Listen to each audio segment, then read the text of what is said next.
Okay, cool. So this is the first in our financial hacking sessions, I guess, which I'm really excited about. We've been talking about it for weeks, and yeah, it's just great to finally get started.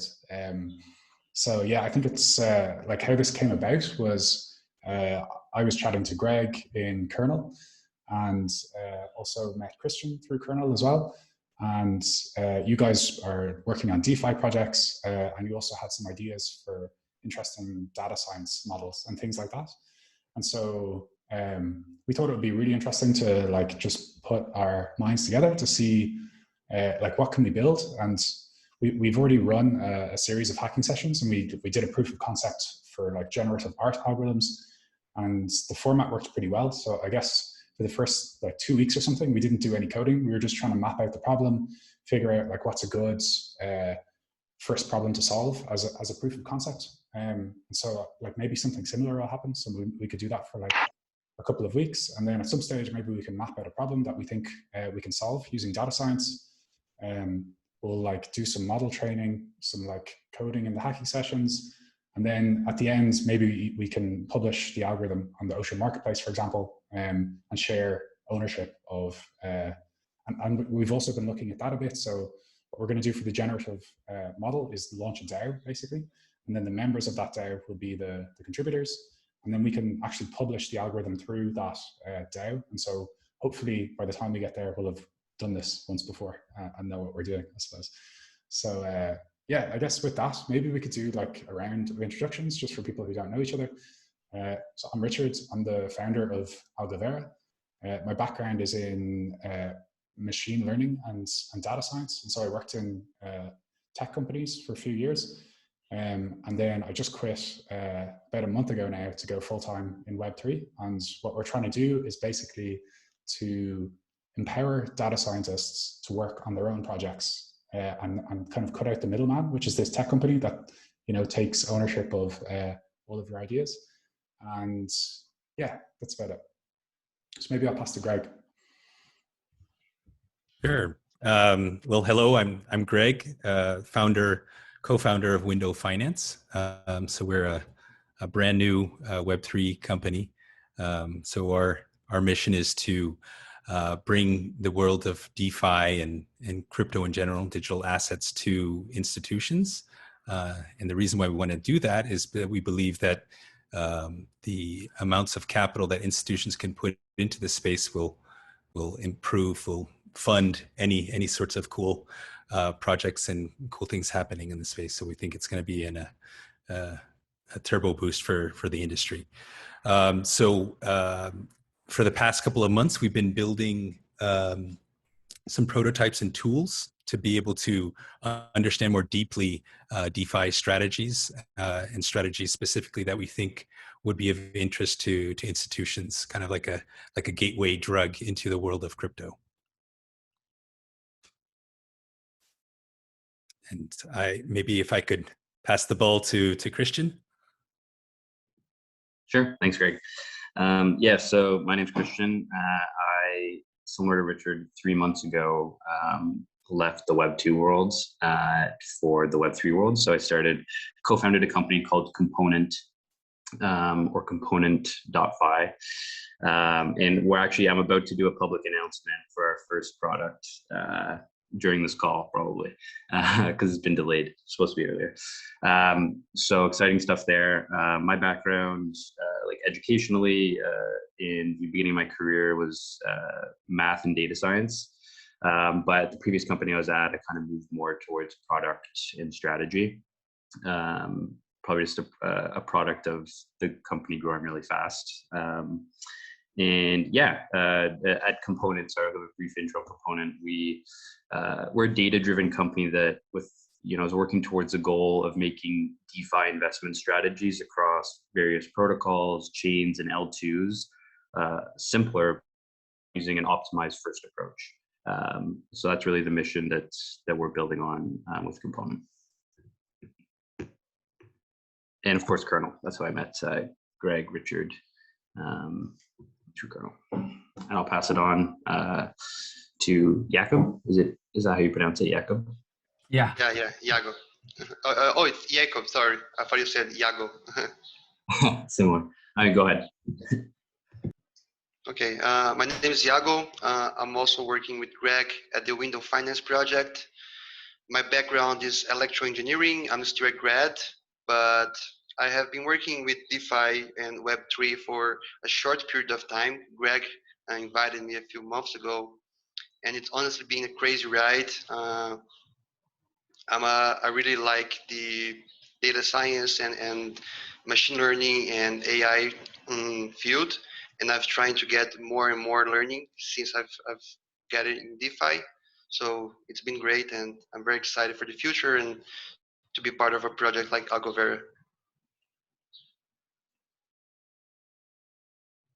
I guess I'll go next then. Hi everyone, I'm Jakub. I'm currently an undergrad studying maths and physics. I'm really interested in machine learning and neuroscience and kind of the intersection of the two fields. I'm currently working as an open web fellow at Absentia, which is another DAO working towards decentralizing and science, and I am running different token simulations for different science communities, trying to see the value flow within science, identify the problems, and model potential solutions within Web3. And I have also been participating in various Algovera activities as well. And it's just a really exciting space to be in. So yeah, I'm excited to be here. And I guess I'll pass it on to Vienna. Hey y'all. It's kind of funny because I have another call going on at the same time, so I apologize for my parallel threading here. So yes, it's really exciting for me to see like Richard and all of y'all again, because I've been traveling a lot and have an entire Friendsgiving week, and here like and I was trying to join calls like last week too, and I was like, oh, 6 a.m. oh my god, like that's what I heard. But once I get off this traveling routine, I guess I can try to make it earlier. I've been meaning to join y'all for weeks now, so all right, Richard. What else?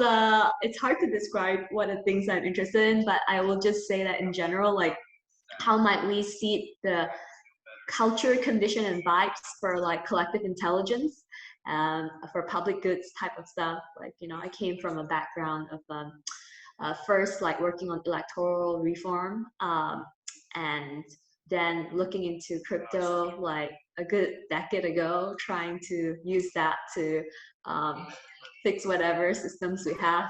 And then, you know, that's a journey that brought me all the way to a Buddhist monastery before this, and then looking into how might we look at climate crisis as an existential crisis moment that can realign our incentive and also realign, you know, our minds and hearts and hopefully algorithms too, towards solving like a common problem together, but also be able to see that as a resource, not just see that as a problem, because it is what I would say like we long for. Like when we go look for a job, we long for connection, we long for all these things that we think we will get from the current economy. Now, I should say that, you know, my lens of looking at data is also like much more informed by works in like warm data lab around like interrelationship, like what is the interstitial space, like who is looking at the data, like, and things like that, and also like what time horizon and like all that. And then I have my little project around Project Kelvin, which is then like trying to bring together prediction with also impact, and using tokenomics to surface the value flow and feedback loop between them. I hope that makes some sense. So thank you. It's great to have 4 kernel people here on the call. I guess kernel is baked into Algovera at this stage, which is great. So welcome, Vienna. Yeah, I guess like maybe I'll pass over to Greg or Christian to set up the problem. I think this is a really interesting hacking series, because before we were just a bunch of data scientists trying to figure out what the problem was, but now we actually have people coming at it from a business use case, which is like the correct way to do data science. You shouldn't just do data science for the sake of data science. You should try and solve a business problem. And so maybe Greg and Christian, you could like talk about some of your business problems and maybe some ideas around like what you think data science could be used for. Yeah, I could tee it up, and I would love to hear Christian add some color. So just kind of as a quick test case, when we're thinking about data, we said, well, let's see how this strategy we're thinking up in our head would have worked historically. And so simple kind of borrow lend strategy, something that we wanted to put together. And we discovered how difficult it was to just get ordinary historical data, like, for example, lend rates and borrow rates from protocols like Aave and Compound. And so that's primarily where we started. We said, well, we want to be able to simulate or look historically how a specific strategy would have worked. And if we're able to do that, then of course we want to look to the future as well and see how it would perform. And so that's kind of where it all started, and kind of where Christian and I got more engaged on this challenge. So if you want to talk a little bit about that, Christian. Yeah, apologies. I'm literally right about to tweet our announcement tweet. I'm just going to click tweet all, and then one sec. Congrats. Right. I'm excited for this announcement now. I just followed you on Twitter, so. Yeah, you want to read the tweet just so we're all it's all public now? Yeah, sure. And then sorry, Greg, I was listening. No. Yeah. But yeah, sure. So essentially, I was telling Greg about this, but it is kind of data science optimization related, so I think it's fair to talk about. But so my brother is the COO at a company called Element Finance, and because of that, I've done a lot of research on how their protocol works. Essentially, they've been known for bringing like fixed rates to DeFi, and what they do is they essentially split. Based on your initial investment, they split that into principal tokens, and then which are basically like zero coupon bonds, and then yield tokens, which are like essentially exposure to the yield on the underlying vaults. So they did this really cool mechanism that they built.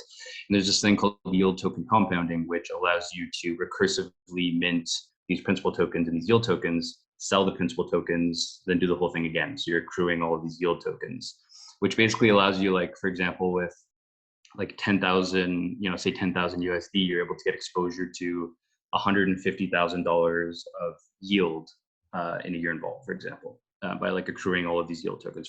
So for like a very small initial investment, you get exposure to a very large amount of yield. So it all depends on the variable rate of that underlying vault as to how profitable the strategy will be. But anyway, so like through the current Element app, it's very difficult to do that. Like it could require like 250 clicks if you want to do a bunch of yield token compounds, a lot of gas. And so we built this dApp that essentially packages that all up into one transaction, but also we have this simulation tool first, which tells you, okay, 7 yield token compounds is like ideal given your capital input. So it kind of takes that simulation and optimization first approach. So anyway, we've launched that dApp now publicly. I'll actually send the tweet right here because nice. And you heard it here live on Algovera TV. Exactly. I'll post it in the chat here. That's awesome. Congrats. And all this from a boat in the middle of the Galapagos, huh? Yeah, I just got back from the Galapagos. Wonderful vacation. Terrible timing, but incredible vacation. Yeah, like it was mind-blowing. But yeah, so that's like the start of our first product. So it's exciting stuff. But yeah, otherwise, I guess going back to what Greg was talking about with regards to like the data science problem. I mean, I think there's so much opportunity at the intersection of, DeFi and like AI, analytics, optimization. I think I shared in the Algovera Discord maybe a couple of weeks ago the fundraising done by Cosin Labs, which I think this is the beginning of a wave of like new companies focusing on optimization, because like the DeFi landscape is at a place where like it's not saturated by any means, but there's tons of protocols that have tons of really cool primitives, and now it's more so, okay, which one should I use? Which one's most optimal for what I want to do?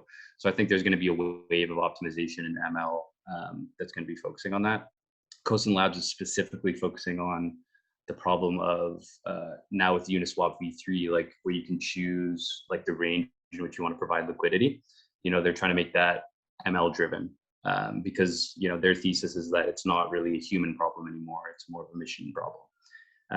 And I have a similar thesis with regards to pretty much any investment in DeFi or more complicated investments where like you have to do more than one step. But even like something as simple as borrowing, there's so many, I guess, hidden variables you could say, like with regards to things that are going to affect profitability, things that are going to affect just like the overall return on your investment, that should be calculated by, in my opinion, like an algorithm versus me having 100 tabs open and like comparing rates. So I think that's a really interesting problem space in general, is just even like answering a simple question like, on Ethereum L1 right now, where is the most capital efficient place to borrow, like against my ETH or my USDC or what have you? Because when you consider like all of the possible variables, it becomes like a machine problem versus what you'd think intuitively is not. Because you think about things like swaps, you think like collateral ratio, risk, which is a tough one. You think about rewards, you think about fees, you think about then the actual APY of depositing. Adding all these things up, it becomes like a more complex problem. And then if you add another step to it, like borrow and then use the stuff, say stable coin that you borrowed and deposit that somewhere, that's even more complicated. So I think that problem space is just in its infancy in terms of being explored. And I think one of the main reasons for that, as Greg was alluding to, is that the data isn't necessarily readily available, and it's in what at least like data scientists are used to being able to consume in terms of like, a clean data set that you can just run an algorithm on. But, my prior experience is with data science and ML in general is, 99% of the job is actually just getting a clean data set. And then, using some algorithms to work with that data set. So I think that's kind of the problem stage of where we're at, is acquiring this clean data in order to be able to solve these problems. And that's, I think, a lot of what like Greg and Iago were working on initially was historical data. We're more so focused on real-time data, which is actually easier to acquire because there's like a lot of APIs that you can use to fetch that. But grabbing it historically is difficult. And Iago, to answer your question about how I got that historical data for Aave and Compound, I actually just used Dune Analytics because I'm a pro subscriber. I'm able to download the data. So I just used a bunch of Dune queries and extract it into CSV. Really interesting. Yeah, awesome. Yeah, just going to your point about how difficult it is to get data. It is funny because when you're on an environment where all the data is available somewhere, you would think that it would be easier to fetch the field you're looking for. But what you find actually is you're in the middle of some type of jungle full of data, and you can't really filter what you really want. It's super hard to get exactly the data sets you want to, and sometimes you spend a lot of time just trying to get a simple information. Yeah, it's really interesting. Yeah, like I kind of heard two problems. One of the problems from Greg is that, like you said, it's difficult to even figure out lending rates, for example. So that's one case. The data itself is hard to get. And then another one that I heard is that there's so many variables that influence things that there's quite a lot of input parameters. And so maybe that means you can't use kind of regular analytical methods. maybe just give it to some sort of neural network that can learn the patterns, for example.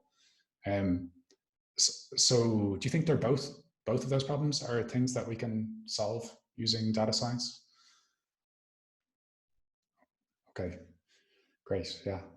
I hope so, but I'll defer to you guys that are much more advanced in data science than I. But from a business perspective, just to frame it, actually, as we're trying to bring these options to institutions, they'll say, okay, well, I can get 5% on USDC. Great. Okay, well, how is that stable? Like, how was it for the past 3 months? Show me the volatility. And we don't have it. Like, you can't even get it if you wanted to. So that's the problem what we're seeing.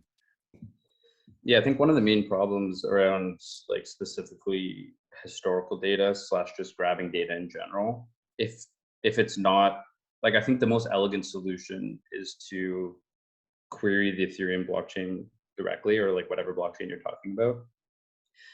The issue there though is that you need to, like, the inputs aren't as simple. Like, you need to compute the inputs, if that makes sense. Like, for example, if you wanted to pull the current rewards on a specific lending protocol, if they don't have an API readily available, which often they don't, then you'd have to essentially look at their transaction flow and compute like what the current reward rate is based on like how much liquidity there is. But it depends specifically on how that lending protocol calculates the rewards, which you could find in their docs. But like going through that process, like for every single for every lending protocol is like pretty cumbersome. So it's a question of how can we, in the most efficient way, like have those streams of data first of all be accurate and clean, I guess, because it's not as straight. Like Aave and Compound are easier because they have pretty good, they have really good documentation. They have APIs, or you can use like a tool like Covalent API, or you could use Dune Analytics or the Graph. I think the Graph is probably the most complete place in terms of grabbing real-time data. But then again, like after discussing with some people who use the Graph like in their products, there's a lot of downtime, like not the Graph itself, but like there's a lot of interruptions in the service. So if like you're relying on pulling real-time data for your app to function, it's not the best solution. So like what I've heard is like the best thing to do is, for example, use the Graph because it's most complete in terms of like the protocols that have data flowing there. And then you store that in an off-chain database, and then use that off-chain database like for your app or your algorithm, for example. But yeah, I think the number one problem is just finding clean sources of data for the inputs that are needed to like solve the problems that Greg was mentioning. Because like another problem on top of that is like you were mentioning, okay, 5% on USDC if you lend it, let's just say. Well, if you're looking in the UI of whatever protocol that is, the 5% APY might not actually be accurate too. So I think computing that like based on the actual underlying transaction flow and data coming from that protocol will actually give you a more accurate return or APY. Because one thing that I've noticed after digging into a bunch of protocols is that like, okay, what's the difference between APY and APR? That there's a definition for that, sure, but like the way that different protocols might show that in their UI might actually be different. So getting just like a total return number is like something even that is, I think, useful. Is like what sort of things can you query from the API or from the Graph? Can you query something like APY or something like that? Yeah, you should be able to. So I know there's subgraphs for like Compound and Aave, and they're pretty comprehensive. I know Iago, you're probably looking at those, but you're able to get like current borrow rates, current lending rates from like various protocols. That's real time as of like the previous block in which the rate was updated. So it's pretty solid from that point of view. Yeah, the Graph is a great tool, and honestly, from what I've worked with, it's still my favorite. But you still have some problems. So for example, if you have different protocols, each of them will have its only subgraph, and they can store the data in different ways. So even if you have two lending protocols, you're looking for similar lending rates. You're going to start those rates in different ways, and a lot of times you have to run some calculations through the field you're getting from the API, and it's not so intuitive at all. So yeah, it's pretty good, and it's also good for getting historical data. As Christian said, you can make queries on previous blocks, and then you can kind of go back in time, but it still has a long way to go. So like this might be a stupid question, but like, could you? So I guess like the subgraph just like queries the blockchain in a certain way that is known by a domain expert to get the APY, right? Could we use those as trained examples? So we could take blockchains that have subgraphs already, and we take the raw blockchain. We take the blockchain data as the raw data, and then our target label is like the whatever the subgraph gives us, and we could train it on blockchains that do have subgraphs, and then hopefully we could apply it to blockchains that don't have subgraphs, and it could give some estimate of what these figures are. Does that make sense? Does that sound possible? To me, it makes sense. I wanted to add, sorry, just real quick, just one layer on top of that. When you think of a DeFi investment, usually, especially kind of with these newer protocols, there's some sort of token reward. So when they give you a rate, it's like let's say lending rates. Okay, so you're getting actually 1% for lending plus 4% in token rewards, and so the data is different, and those token rewards, it's not arbitrary, but it's certainly not transparent on what is the mechanism for that token reward. So I don't know, Iago and Christian, when you look at the graph for things like this, if it's as easy to get those token reward rates separate from the actual underlying interest rate, for example. I guess it really depends on the documentation of the protocol. A lot of protocols have great documentation on how their subgraph works, how you can query the most common rates from there. But a lot of times you're working with something you have pretty much no documentation, so you got to go into their Discord, see if someone has had similar problems. Just go around the community, see if you can find something. Okay, and so when they create a subgraph, could they use some hidden equations that are unknown to everyone else? Like, could there be some like private equation running in the background when you query the subgraph? Yes, I'm pretty sure, because like I'm looking at one subgraph right now. I'll put this in the chat. So this is a subgraph for compound V2. And like, for example, here, like you have borrow rate, and like I assume borrow rate isn't something that's like raw data, it's calculated by them. So that in their docs, they would say, okay, this is how we calculate borrow rate.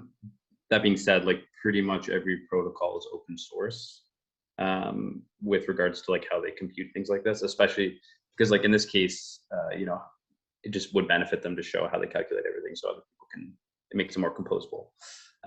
But so there could be, the interesting thing about subgraphs is that you can actually, you can do calculations in the data that you show, if that makes sense. So like, for example, you could actually create a subgraph.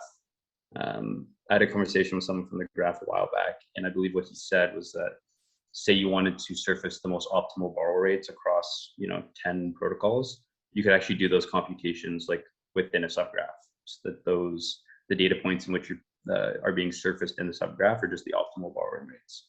So to answer your question, I think there is computation that can be done within the subgraph. Yeah, that's really interesting. Yeah, because one of the things I was discussing with Greg before is that machine learning is really stupid. Like you need a human to provide the labels first. All you're doing is learning a mapping from inputs to some useful label. And so we need the humans to do the hard work in the first place, so that then we can just automate that using a machine learning model. And maybe this is one case of that, because some human has put in the effort to create the subgraph. And now the question is, can we somehow automate that and like generalize to different blockchains? So I think that's a really interesting use case? Yeah, that's the harder question. Like, I think one good thing about the work that needs to be done in terms of labeling is that like these smart contracts generally are immutable. So once you've labeled the outputs from a smart contract into something like borrowing rates, reward rates, and lending rate, for example, or just like total return if you're a deposit, whatever you want your output to be. Once you do that math and it all makes sense, it's pretty much immutable. So you can move on to the next protocol. So for that reason, like the hard work at least doesn't need to be constantly edited unless that protocol comes out with like a V3. And then, you'd have to do the same thing for like the V3 version of the protocol. The hard part though is being able to generalize that to all protocols. Like, I don't know if that's possible because one protocol might calculate a borrow rate differently than another protocol. And so you'd have to tweak, the equation that calculates the borrowing rate protocol to protocol, depending on how they do it. So that's a difficult part in terms of scaling. Just a clarifying question, Christian. So in that approach, having do the work once and then kind of you can keep applying it to the same smart contracts. In this case, I guess you would have to create a function of data that's already exposed or indexed in a sense, because I think one of the challenges we're seeing, and everything's new in DeFi, like if you want to have some sort of time series of data, you can't just start today and start indexing and hope to do something interesting. You have to be able to go back as far as possible, right? So would we be able to use that work done once and retroactively apply it to other data that's already been indexed? So for grabbing, you can grab historical data through the graph. I mean, the beautiful thing, I think, is that like all of this data is recorded on chain. So if you have, like the formula for the interest rate. So for example, like with Aave, like their borrow interest rate, they have it in their docs here. I can send it through, but once you have that calculation, then you can basically just apply that calculation to all the historical data. And so then you'll get a time series of, like borrow rates by block or by day, or, whatever time index you want. So that's a good thing, is that like once you have the calculation down, you can grab historical data for it. It's more so about figuring out the calculation first. And so borrow rate's pretty straightforward, but something like interest rate, like I was having trouble pulling the historical interest rates rewards rates for Aave, because like when you borrow or you lend in Aave, there's like incentivized pools that give you rewards, like in the form of the Aave rewards, and like figuring out that specific incentive that you would get over time. I was having a difficult time doing that because it's not as straightforward as I'd hoped. You need to figure out what their base calculation is for rewards and figure out, okay, so the smart contract for depositing USDC, or let's just say the smart contract for borrowing, USDC. You'd have to find that smart contract, figure out the different the different functions within that smart contract, and figure out, okay, given these functions, how do we calculate the borrow rate? And then once you have that, you're good. You can then, historically grab all that data. But it's more so about figuring out that specific calculation, making sure it's correct, and then you can move on. So yeah, it's definitely possible. It's just like doing these calculations for every protocol is the thing that's more difficult in terms of scale. A problem to me on that front is that it seems like it's a never-ending job, because you're doing that for each protocol, and every day there is hundreds of new protocols. So just the job of getting data from the protocol seems like it's a problem that I hope someone will solve it pretty soon. Interesting, yeah. I was just thinking in terms of like another tool that might be useful is we can like create synthetic data basically. So like Trent from Ocean is like creating this tool Token Spice, where like you can use as an EVM and stuff like that. And so you could take, and yeah, so like you're able to, hopefully you can only do it for Ocean at the moment, but he's hoping to make it compatible with other blockchains and stuff. So you could take all of these different protocols and just simulate as much data as you wanted with different, input parameters and stuff like that. And then you could, you would have perfect data. You would know what all the parameters were, and there wouldn't be any unknowns. And so maybe you could train on that and then try and match it with historical data and all that sort of stuff. And so that could be another tool in the arsenal, just this synthetic data where you know more, I guess. Yeah, for sure. Like if you have a blockchain that data, and if you kind of filter which fields of data of the blockchain could affect this protocol, you could try to make a general simulator for any protocol that comes out. Yeah, and one of the things we're doing with the component in the YTC tool that we just released is like one of the key things that we're going to be releasing next is a simulation tool, which I think is kind of similar to Token Spice, kind of similar to Tenderly, where essentially what we're doing is creating a mainnet fork that's updated consistently, and then simulating those transactions on that mainnet fork, which effectively, as long as the mainnet fork is updated pretty close to like a relatively recent block, then the rates will be very similar to what the rates are actually on mainnet. And that way you have like an inexpensive way to simulate transactions and see what the returns would be. And like that's kind of what we've been focusing more on, is like these real-time rates. I mean, just for the purpose of component, like doing things in real time or relatively real time, versus like the historical stuff, which I know would be required to train a model. Yeah, like that's what we've been more so focused on, is like if someone, because like I think one limiting point for a lot of people in DeFi is specifically for Element, and what we release with YTC is that the things that you deposit into Element to get fixed rates, like the tokens, the base tokens, are like not that common. I mean, they have USDC and DAI, but they have like STE CRV, like EURS CRV, like these kind of random like LP tokens, right? And like not a lot of people have those in their wallets. And if you don't have that in your wallet, then you can't, you can't simulate the transaction or anything like that, because you can't even approve the token to see what you would get. So I think having something that allows you to port tokens into your wallet that you don't have and simulate that through a mainnet fork is something that we're really focused on, is like implementing that kind of simulation type tool where even if you don't have STE CRV, we can run a mainnet fork and have you pretend like you have that and see like what would happen if you did.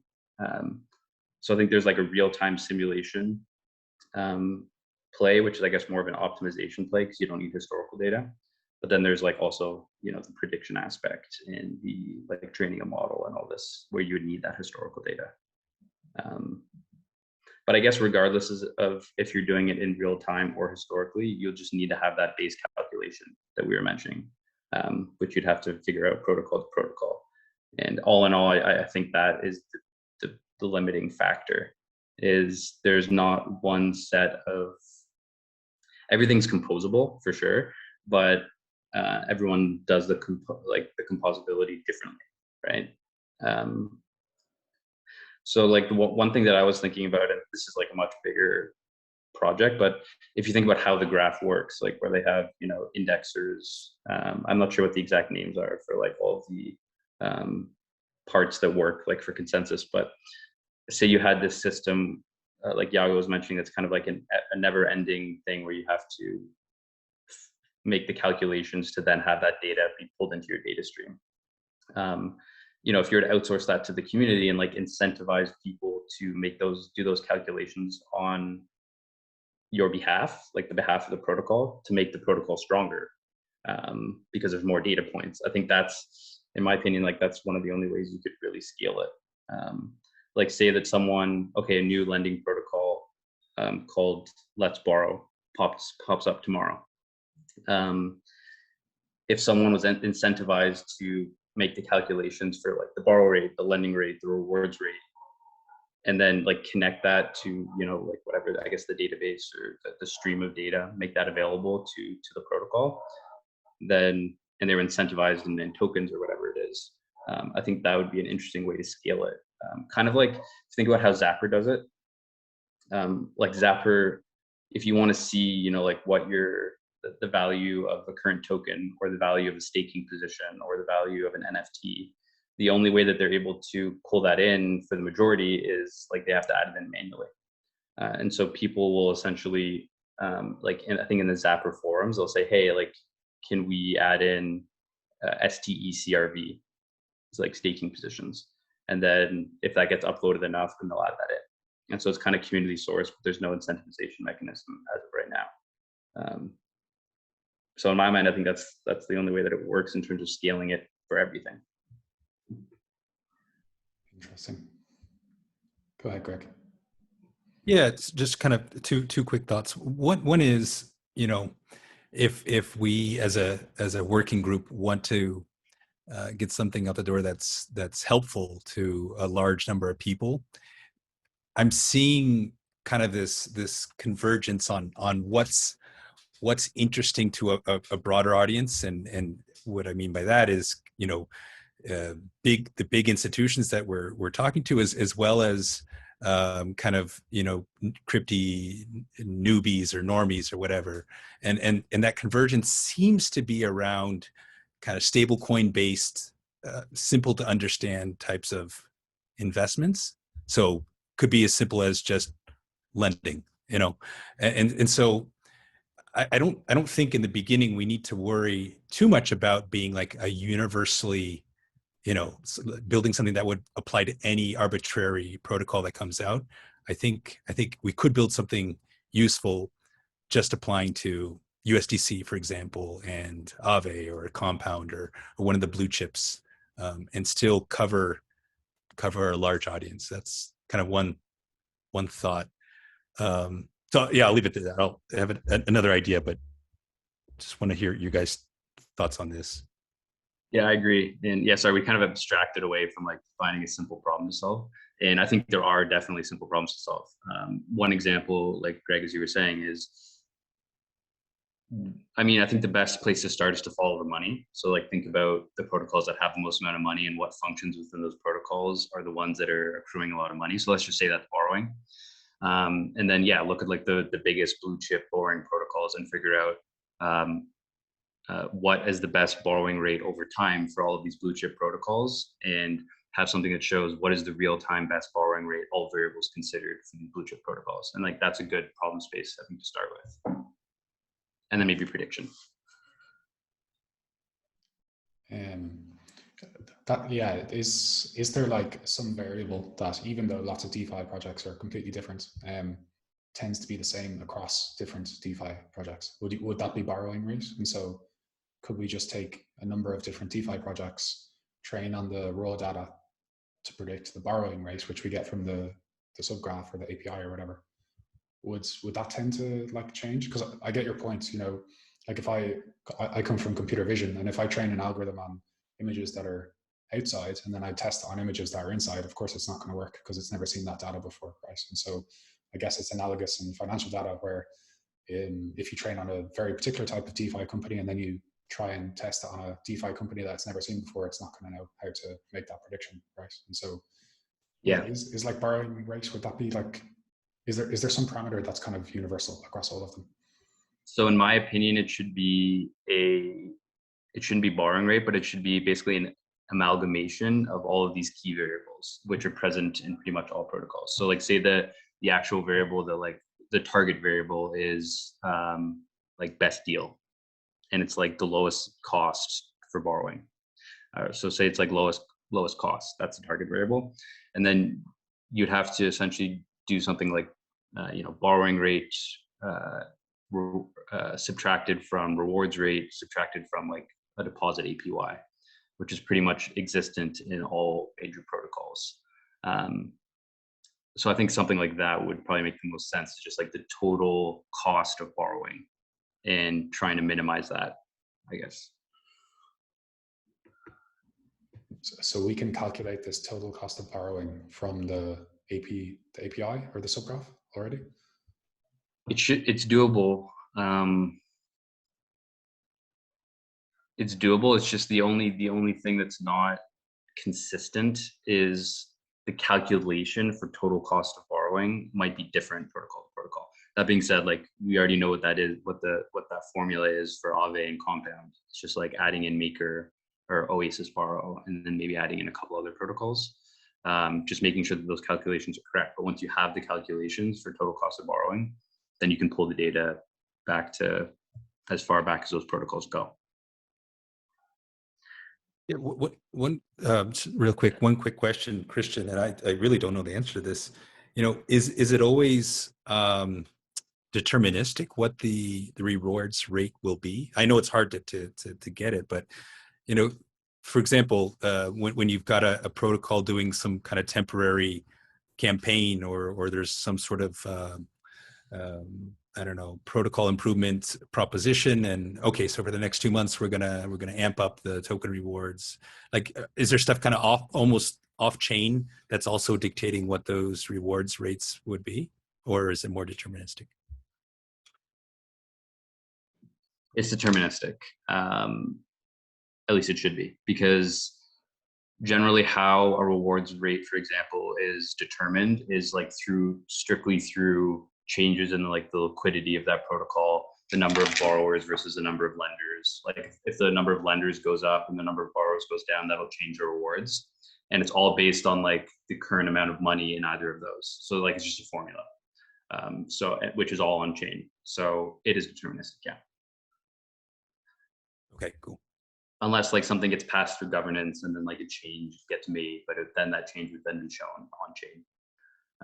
Like for example, with like certain borrowing protocols. So some borrowing protocols, it's done where it's a calculation.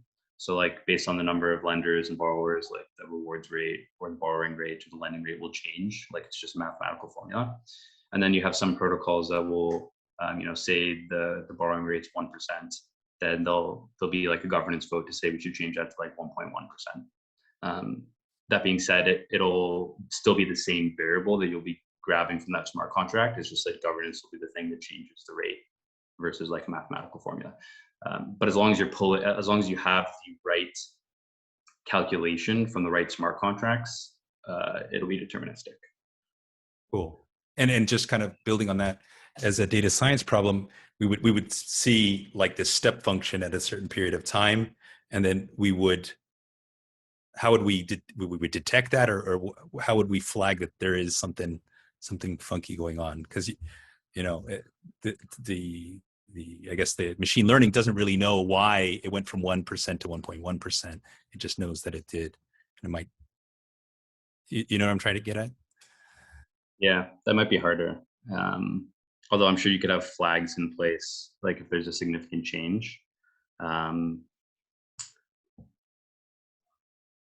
yeah, I guess you just have to have specific like error flags in place. Like if something changes outside of like, I don't know, a couple standard deviations or something, have it flagged to be looked at. I guess it just depends. Like if there's something that's relying on that, like for people to like an app that's relying on the accuracy of that data, then it's like that's more of a concern. But if you're just using it for like training a model or something like that, I guess it's not as big of a concern. Got it.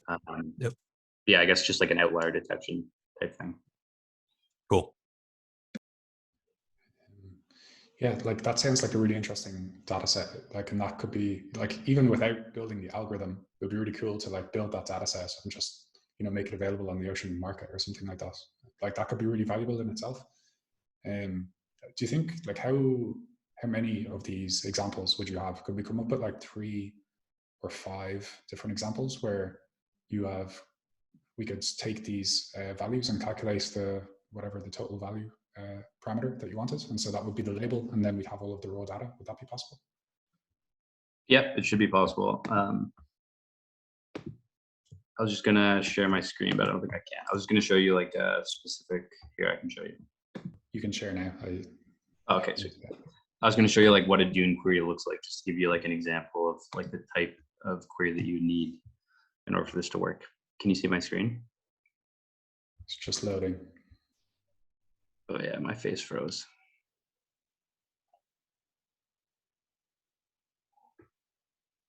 There we go. Okay, sweet. So yeah, like this is an example of like you need to essentially pull specific functions within a smart contract in order to calculate like the stable borrow rate. So for example, like case when borrow rate equals 1, then borrow rate divided by, I guess 1 times 10 to the 27, to 10 to the 27 would be the stable borrow rate. And like there's very specific calculations like this that are required in order to get like data that you can work with. Although all of this is in their docs. So this query essentially is pulling from Aave v2 and it's just pulling like the stable and variable borrow rates over time for specific tokens. So you can see like you get this kind of data. And essentially what we would want here is instead of having just average stable borrow rate, we would want total cost of borrowing, which would be like this state, essentially the amount of money that you're putting in times the stable borrow rate, and then minus like the reward that you get that would like offset that a little bit. And then that would be like the total cost of borrowing. And we would need that, yeah, like you said, for like 3 to 5 protocols and a certain subset of tokens. And then you can introduce like so many more variables that really affect this, but I think this is a good like place to start. And this is what like I know Greg was like working on this specifically is, okay, borrowing for like DAI, USDT, and Ether or WETH, for example. But yeah, this type of data set. And this goes back like all the way to the beginning of Aave v2. It's really interesting. Yeah, I need to get my hands dirty with doing analytics. I think I've been meaning to dive in for a while. I've never got an opportunity. Oh, it's a rabbit hole for sure. But the great thing about it is that it's just SQL.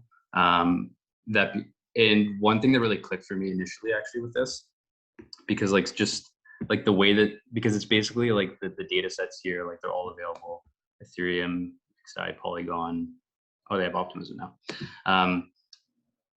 Essentially how it works is like Ethereum, the blockchain is the overall database. The smart contracts are tables within that database.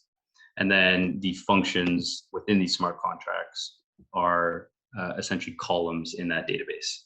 And then the entries are the rows. And so you can kind of think about it as a relational database, and that really made it click for me in terms of like how the data actually works. But like the one thing about Dune is that they have to publish the smart contracts so that like it's readable as a relational database. But it's pretty comprehensive. And yeah, digging around in here, like you can get some really interesting things. Like for example, here we're pulling from Aave v2 lending and borrowing. So you can like look at what that data set actually looks like what the columns are. See, they specifically have borrow rate here as one of the functions within the smart contract, which is really great because it's just an on-chain borrowing rate that you can pull from. And then like by time, block number, etc. Nice, yeah, that's cool. Christian, just a question more about Dune. Could you create a routine that captures this type of data on top of Dune, or is that not so easy to do? I don't think you can do that. They don't have an API available. So what I did was like, because I have a Dune Pro account, which is $300 a month, but worth it. You can like download this data, but otherwise I don't think you can pull it like in a programmatic way.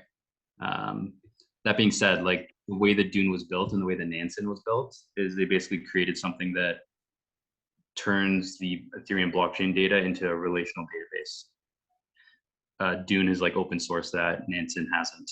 But if you look at like Nansen as a company, they've got like a 30-person like data engineering and research engineering team that I guess is doing this every day. Which is again, because Iago, like what you were mentioning, the problem of constantly updating and labeling things. Like Nansen is a whole group of a massive team dedicated to that. So I think there's 2 ways to go. Like when you kind of incentivize the community to do it, or you just hire a crap ton of people, which is still profitable for Nansen because no one else is doing it. But yeah, that's Dune. I definitely recommend just messing around because the great thing about Dune is you can go to Discover and like whatever you're thinking of, there's probably someone who's done like a query or a dashboard for it. Like even like Ocean Protocol, for example. Yeah, there's probably like Ocean Protocol analytics. There's like really great data in here, like ocean volume over the last 7 days, but then you can click into this and you can see like exactly what the query is, and you can like figure out the logic. So it's really great for learning. Nice, very cool.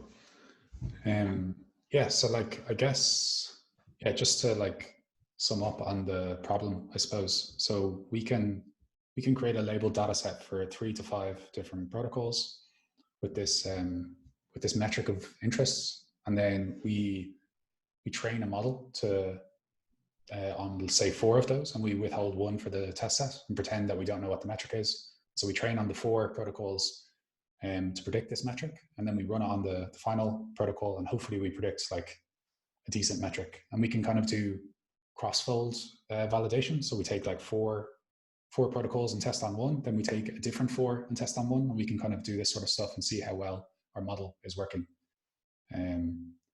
So how much work is involved in like getting that data together? I guess that's probably going to be a few weeks of work or something, right? Yeah, I mean, we're missing a couple key variables for, well, I guess Iago, you're the one who's been kind of working on this of late. How much do you think it is in terms of work? Yeah, I've put some serious work on getting these lending and borrowing rates all over protocols. But honestly, we have been focused on the variables that kind of drive the return rate. So for example, if you're talking about a strategy where you can compound deposited and borrowings for yield farming, we would only be interested in pretty much 4 variables, which is like the deposit APY, the borrower APY, and the reward rates. But if you're talking about going more into detail and getting blockchain data and volume and utilization rate and protocol data as well, it could take a little bit more time. One thing that I'm worried about as well is with what you were just talking about, Richard, is that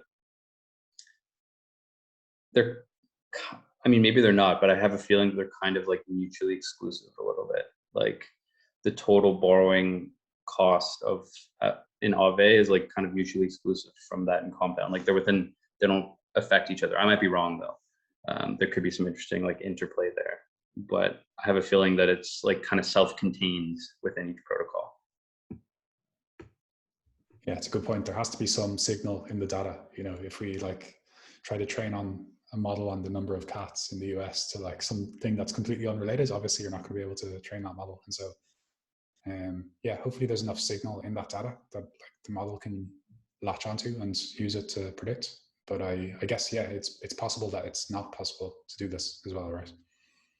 Richard, can you, and I'm just the data science dummy here, but could we break it up in a different way where you take a certain period of time and then try to predict another period of time?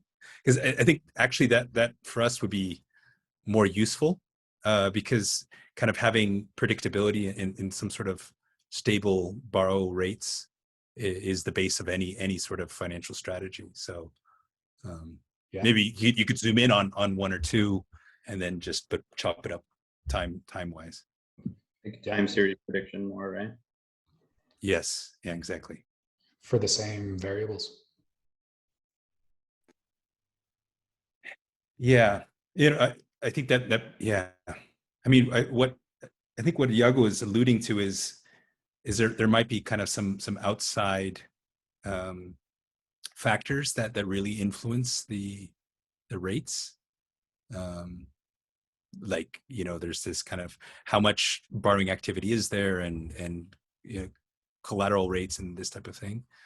So I don't know if that would be increasing the scope too much, but it would be nice to kind of make an educated guess on what other variables we think might be influencing these rates and capture that as well. Yeah, so I think a more simple, I mean, relatively simple problem in terms of like what you're saying is predicting say it's like the cost of borrowing or for one specific protocol, but with all of these important variables considered. So the target variable is just the cost of borrowing and it's just for one protocol. Like, can we predict next week or next block or, you know, whatever it is, what the cost of borrowing is going to be? Can we maybe train a model to like as you said, that there are so many variables that we might not even be considering. Can we try to train a model to find like which variables influence the borrowing rates the most? Like I would love that. I think it's super interesting to think about that. Like super interesting. Yeah, I was thinking like if we collect these 5 data sets, we can basically try to train the machine learning models by taking out some parameters and then see how the predictions change, and then we can figure out like what are sort of the weights of the parameters in this function of borrowing rates. Yeah, like if you know utilization rate, for example, is like the thing that affects the borrowing rate, then that's really interesting alpha, right? And like I'm leaving the scope a little bit right now, but just going back to what Richard said a while ago, like of how you could simulate different protocols in the same tool. So a tool, like Jakob said, that if you have a tool that kind of just tells you which variables are affecting those return rates, even if not just for borrowing, but for different protocols and different strategies, that would be awesome. I think that if I don't know what form the data is in, but if it's like a graph, then I guess we can try training like a graph neural network, and maybe try to like take out some nodes from it, and then see like the predictive power of the model, and that could maybe be like a mechanism to get those weights of the parameters. This was the other thing I was thinking about, is like, depending on what the problem is, you need different neural network architectures. So I don't know if it's well known what type of neural network architecture you should use for blockchain. Like if you're using images, you use convolutional neural networks. If you're doing time series, you use like recurrent neural networks or transformers now. And so like, yeah, because the blockchain machine learning is so new, I wonder if it's well known what type of neural network architecture you should use. Like whether it's a graph neural network or fully connected is probably like the first choice. But I think there's some work in figuring out what type of neural network works best with blockchain as well. Yeah, also just one comment on like the actual data sets. So like what's best in terms of the type of data, or sorry, the structure of the data, like a relational database, or like when you pull from these APIs, for example, like it's going to be in JSON format or like in a dictionary. Or if you pull from the graph, it's going to be GraphQL. So I think we got to think about that as well. Yeah, see you, Greg. I'm thinking I might jump off as well if that's cool. But yeah, I think it was a really interesting first meeting. Some really interesting ideas. Maybe I guess we can chat offline about where to start. Like I know I'm personally going to dive into doing analytics, and like anything you can share with me, Christian, that you think would help or be a good place to start would be really helpful. And yep. Yeah, like, yeah, maybe we can, I guess we still haven't figured out exactly which problem to solve yet. Maybe we do need one more week to go back and forth on it. But yeah, there's so many interesting ideas. I know there's something there for sure. Cool. Yeah, I'll be in the Discord and I can send over some stuff. Great. Yeah, amazing. Thanks, guys. Yeah, thanks. I'll have to catch up on the recording, Richard, like paralleling 2 calls at the same time. I'm definitely catching only little bits of like what are the things that you guys are looking at.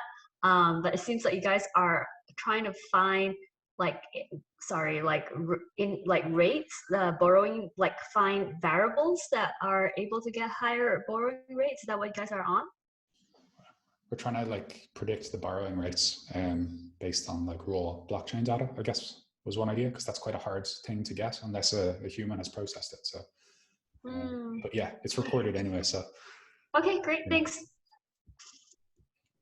All right. Thanks, Richard, for organizing. Cool. All right. Yeah. Everyone. Looking forward to it. Good first week.